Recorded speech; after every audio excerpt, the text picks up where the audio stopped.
Dak il-jum, meta kulħadd kien qiegħed jistaġeb kull ma kien qiegħed jagħmel, Ġesu qal lid-dixxipli tiegħu: Iftħu widnejkom sewwa għal dawn il-kelmiet, bin il-bniedem għandu jkun mogħti f'idejn il-bnedmin.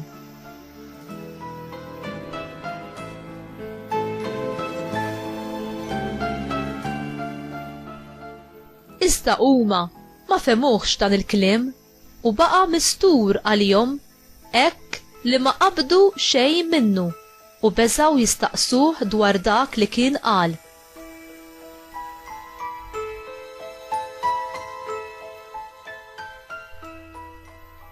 Il-kelma tal-mulej tifħir lilek Kristu.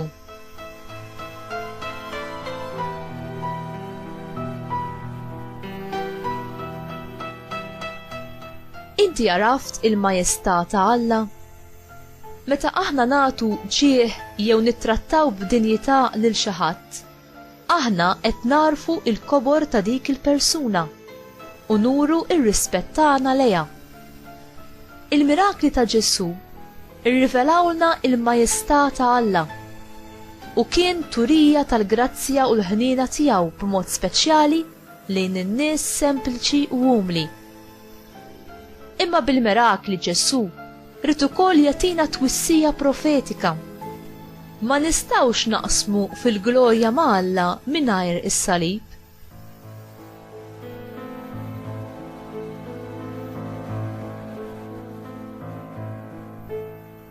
Ġesu ipprofetizza iċ-ċaħta u s-salib li kellu jgħaddi minnhom hu.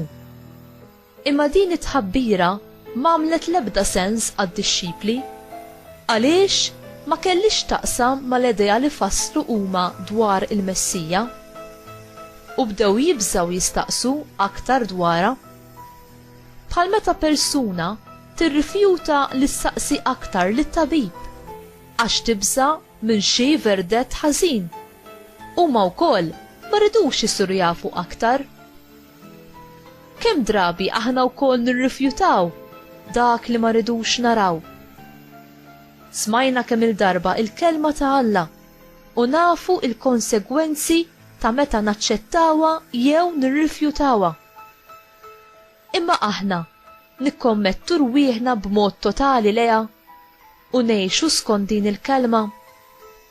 Itlob lil-mulej biex jurik il-majestaa tiegħu ħalli inti tikber fil-qima tiegħek lejh u f'rispett qaddis lejn kemmtu.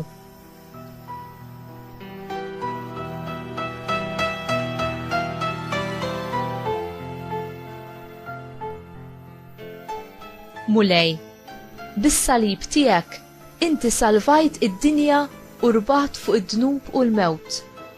Għatini l-grazzja li ma nonqos li nara il-glorja u r-rebħa tiegħek fis-salib. Aziza Ommi Marija, għenni biex bħalek jiena nikkonforma lil ħajti għar-rieda ta' Alla u li nirsisti biex navvanza fit-triq tal-qdussija wara ibnek u fil-kumpanija tiegħek. Amen.